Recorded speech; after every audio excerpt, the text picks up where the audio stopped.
Pamplin here with Unsilent Majority Report, my INFJ life, and the proverbial wife.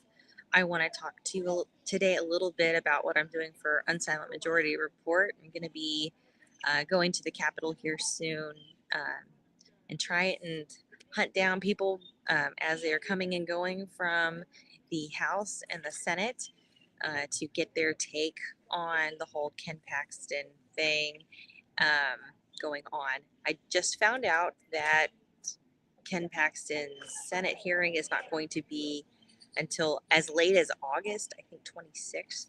Quote me, don't quote me on that. I think that's what I read. Um, Actually, let me see if I can even find the article that I saw. Nope, can't. All right. I don't want to waste time just trying to toggle through everything today, but I've been having a lot of internet issues at home, and it's been very grainy, and frustrations with my satellite company who told me, well, yeah, your weather might be perfect where you are, but the main hub where the satellite connection is occurring for however many people, they're experiencing bad weather there. So it could be states away. And I'm like, what? So if I go live, it's going to have to be not at my property where we're homesteading in the middle of nowhere. um, but I just came to Austin today for some x-rays I had to take for my neck. I'll talk more about that later. But before I continue and go to the main topic I want to talk to you today about, which is actually dealing with my INFJ stuff, and just I feel like how to be a human in general, and things that happens, something that happens to all people, regardless of their personality type.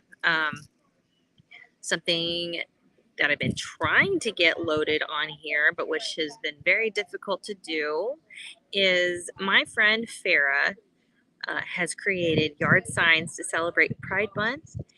That's really all the verbal information I can give you.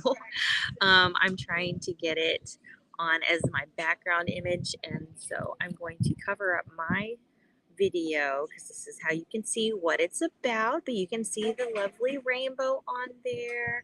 We're turning up the heat this Pride Month with the information that's on there. They're $25 for these yard signs, so if you want to put one in your yard, or if you want to gift one to someone who you feel like should have one in their yard, I want you to do me a favor and follow my friend Farah on Facebook and talk to her um, about how you can get one. The link is in the description below. And in other news, and please share, um, like, subscribe, hit the notification bell so you can get more updated information, and you can see when I go live today at the Capitol. Okay, my INFJ life stuff. So, one thing about INFJs is they really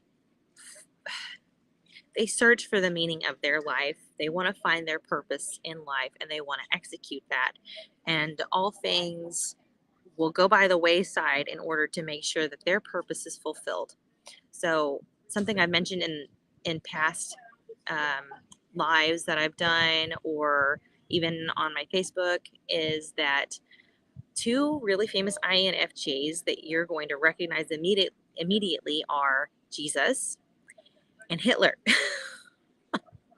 I've said, yeah, don't mess with us because you don't know which outcome you're gonna get. But really, these two individuals sought out and executed their purpose in life to the fullest extent that they could.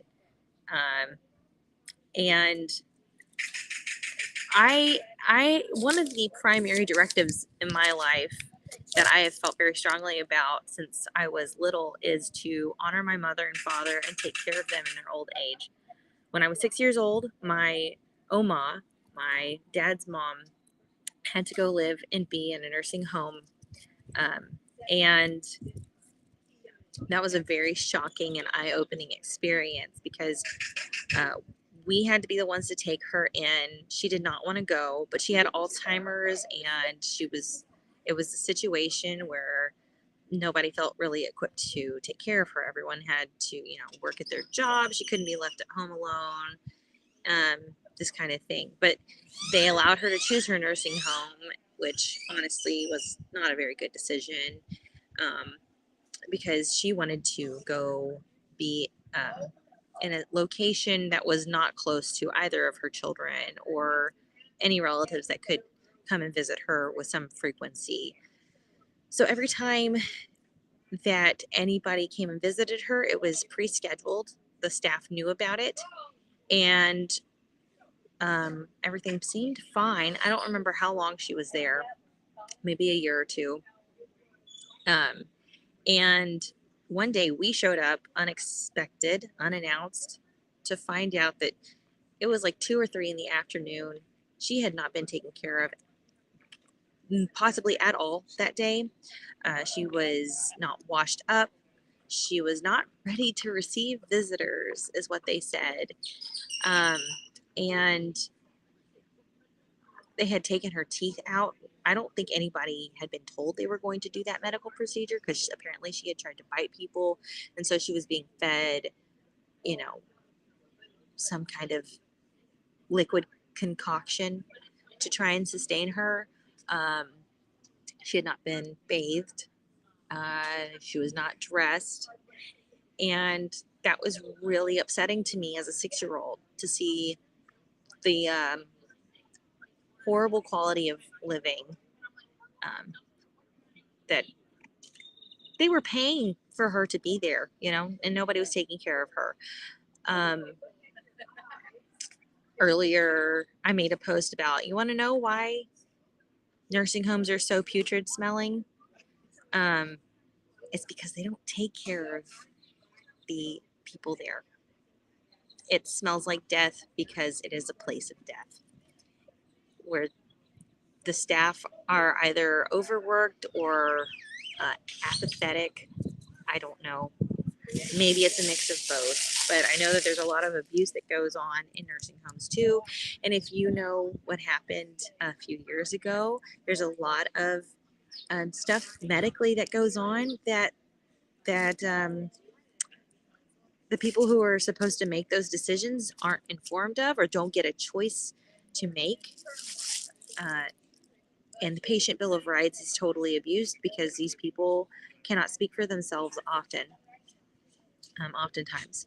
So that has been one of my primary motivations growing up, is to find a way to take care of my parents in their old age so that they do not have to go to a nursing home, because I would feel like a failure and like I was letting God down if I put them there. And so, like I said, everything that gets in the way of an INFJ's calling in life, they're going to disregard. They are going to feel like anybody who gets in the way and is kind of a threat, seen as a threat to you, and an adversary. So I say all of that to say that in the past year or so, with my mom falling and shattering her kneecap and me having to take care of her, there was some circumstances surrounding that, which caused me a great deal of internal conflict. And I honestly, within the first week of the situation happening, I felt like it was a test, honestly, from Satan, kind of like in the book of Job.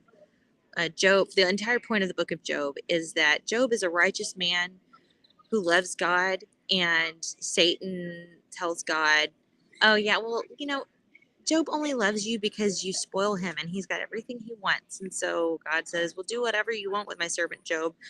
At first, he's like, you can do whatever you want with his property, his family, but don't hurt Job. And so Satan puts Job to the test. Job loses his house, he loses his children, he loses his possessions and all of his servants very quickly. Like with it seems like within like a day. Okay. And so Job is left well, except for his bitter wife, who's definitely not a proverbial wife, I would say, but more like the leaky faucet that's mentioned in Proverbs. So Job is left kind of weeping and gnashing his teeth, and then it gets, but he never talks badly about God. Then it gets worse, and he has physical ailments like boils that come on him, and it sounds a lot like eczema, a severe case of eczema, and he is wallowing in pity at this point, and but still not sinning against God. He's asking God, why? Why is this happening to me? This is like too much, and I may be getting the story kind of jumbled, but you might have started asking those questions after the fact that his friends came around and they sat with him for 3 days, so I'll give them that credit, but then they just start in on him like, you need to suck it up, dude. And it was very hard for him because his wife doesn't understand. His wife says, why don't you just go ahead and curse God and die? And then he's left all alone with no friends, really. And I feel like Satan had to use his friends, his close friends, to make this test even more difficult. If you've ever felt alone or felt like you've been hurt deeply by someone close to you, you know the utter despair and grief that Job felt, I feel like, is a real test from Satan. This kind of thing has recently happened to me where someone I felt like was very close to me and understood me on a deep level, which I've not encountered very often in my life. Because I'm an INFJ, I function differently in this world. I see things differently, and I interact with others differently. If you don't know what an INFJ, it's part of the Myers-Briggs thing. Basically, there's only like 1 or 2% of us. Maybe it's like 3 or 4% now. I think they just recently updated that, but we don't function like like the rest of you, and we take things very deeply. Some would say that it's obsessive whenever something deeply impacts us, and you might be left wondering why do we obsess? Why does it matter that much? You need to get a grip on life. You're too sensitive. You're hypersensitive. Um, you know, but God created us to have these things in our life, because I feel like when you deeply, profoundly are connected with events, people, or your purpose in life, your drive to succeed or love another person is that much more profound. You're going to strive more for whatever that goal is when you feel them more deeply. So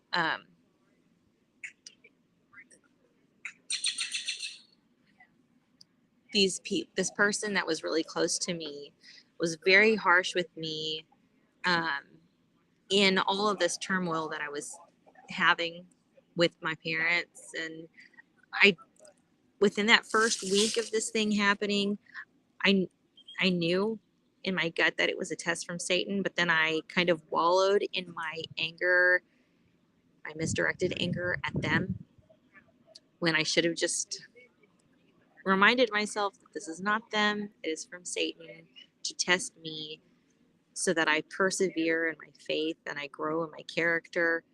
Um, but it's hard to unmarry the words that come from someone else, from their mouth, and the things that they said.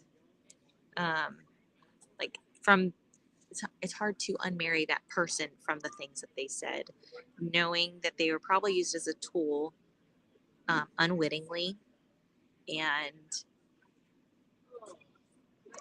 in some ways, it reminds me of when Jesus is on the cross and he says, Father, forgive them, for they know not what they do. These people probably did not realize that they were being pawns of Satan at that time. And so, something I've been charged with by my elders is to let go and release my anger and resentment at this person. Um, and that's a very difficult thing to do, but it's also brought my attention to a lot of scripture that has grown me in my walk. Um, and I just rely so much on God now. And I want to rely even more on Him. But I want to encourage you that if there's somebody in your life that has hurt you deeply, I want you to think about it and see, is God chastising me? Is God allowing Satan to test me so that my faith is proven to be significant? How can I grow from this experience, and how can I love this person as God has called me to love my friends and my enemies? How can I pray for them? What can I do for others? And get out of yourself. That's also something very hard for an INFJ to do, is we like to think and process and internalize and kind of just stay in our la land. Um, and people can think we say things from left field, but no, we just kind of went on a rabbit trail in our head, and you didn't keep up because we didn't say anything out loud. Anyway, I've put some, actually, I don't know if I did. I will update my description if it didn't include the Bible verses that I'm thinking on, which I believe it's Romans 5, 3 through 5.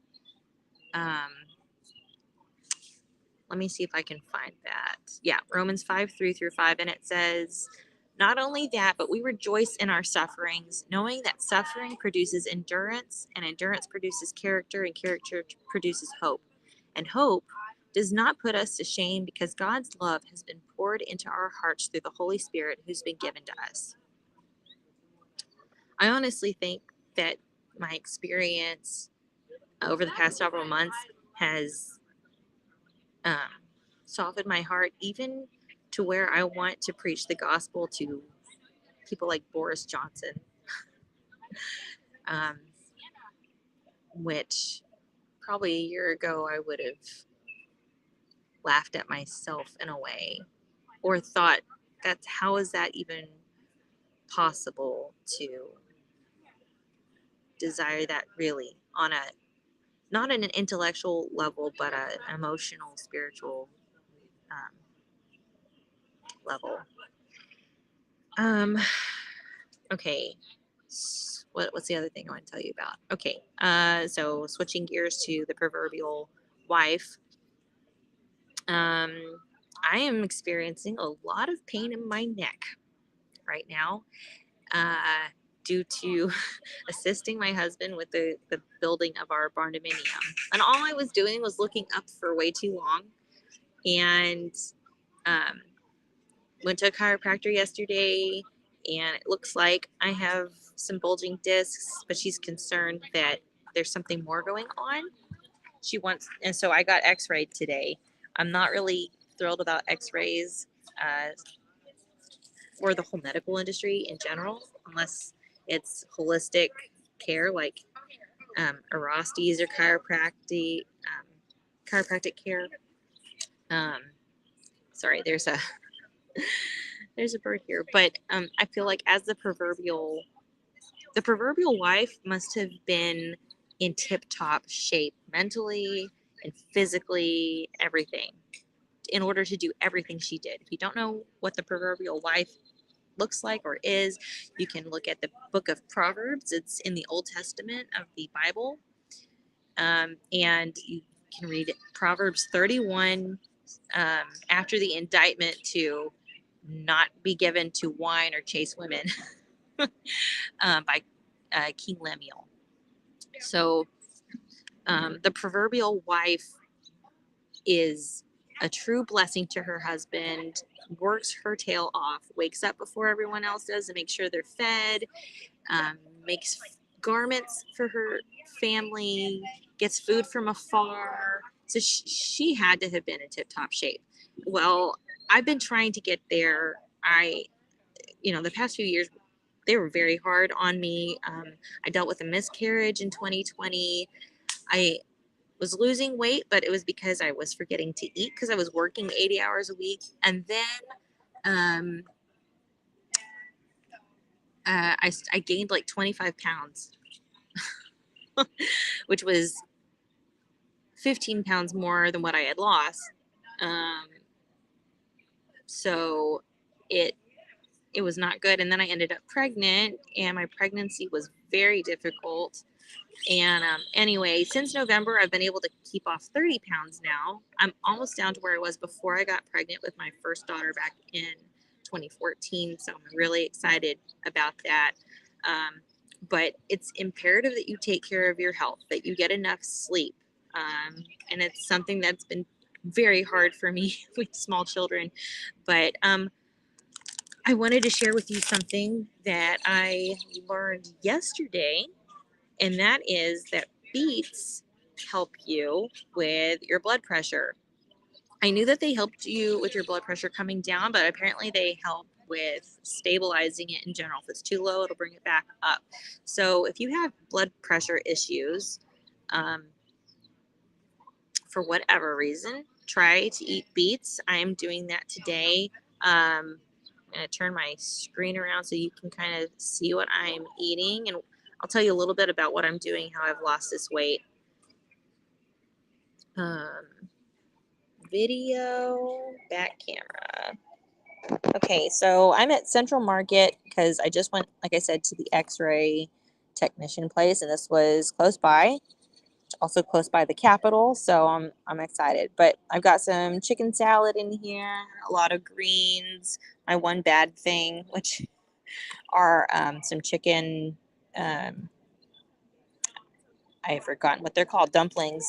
But you can also see they had beet salad, which I'm really excited about. And then I have some gluten-free potato crackers and my Kavita refresher. It's water kefir, and I love it. So let me tell you about each thing after I get my front camera out. So I went on a little black dress challenge in November with a good friend of mine named Kristen Files. She's the regional director or president of Weston A. Price Foundation. She is a certified, I forget what she's certified in. I feel like it's a lot of things, but she's big on adrenals, and just health in general. And she created this little black dress challenge that we all did at the first part of November. And it got me to realize that my metabolism kind of shuts down around 5 p.m. every day. So I was exploring intermittent fasting for me and realized, okay, if I pretty much only allow myself to eat between 10 a.m. and 5 p.m., then I lose weight.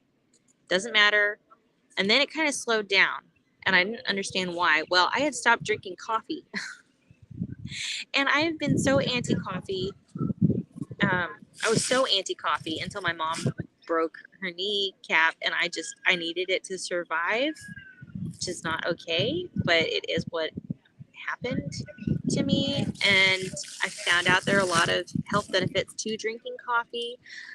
I'm not understanding why in the um, natural community we are so anti-coffee when we are pro green tea. Yes, I know supposedly coffee raises your cortisol levels, but I can tell you that my inflammation and my weight retention has gone down drastically on coffee, whereas nothing else really helps. Um, it's good for your liver. It's good for your colon. It's good for your blood pressure, which is why I was actually having low blood pressure issues when I got off the coffee. Didn't know that was a symptom of coffee withdrawal. um, I know that there can be side effects to drinking coffee, but I know there are also side effects to drinking green tea, which I've drank green tea in the past and it has not been a good situation for me personally. So we have to, in the natural community, be aware of um, allopathically treating everyone when it comes to certain things like coffee. Maybe some people actually do benefit from coffee more than they do not benefit from coffee. And I'm really reluctant now at this point in my life to call something natural that God made a drug because He made it. And obviously it's necessary for something in the world. And He said that food was our medicine in the Bible, and also Hippocrates said, "Let food be thy medicine." So, um,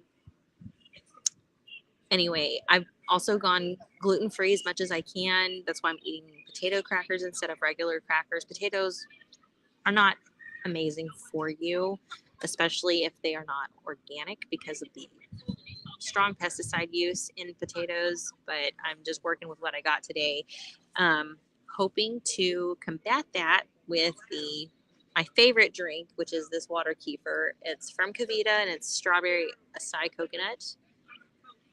Um, it's got a lot of probiotics in it, and it just wakes me back up. Especially since I had coffee already today, I don't want to add more caffeine to my life. Um, I just need something to kind of get me through that hump. But yeah, I try to maintain most of my calories between 10 and 5. I've cut out most of my gluten. I've seen a lot of inflammation leave that way, and um, that is pretty much it, aside from chasing around my kids, which I was already doing, and taking care of my livestock. Um, just getting up and moving a little bit every day has helped um, the weight come off and stay off as well. Kind of hitting a metabolic hump in the road, I think, because right now I'm teetering where my body wants to stay at 180.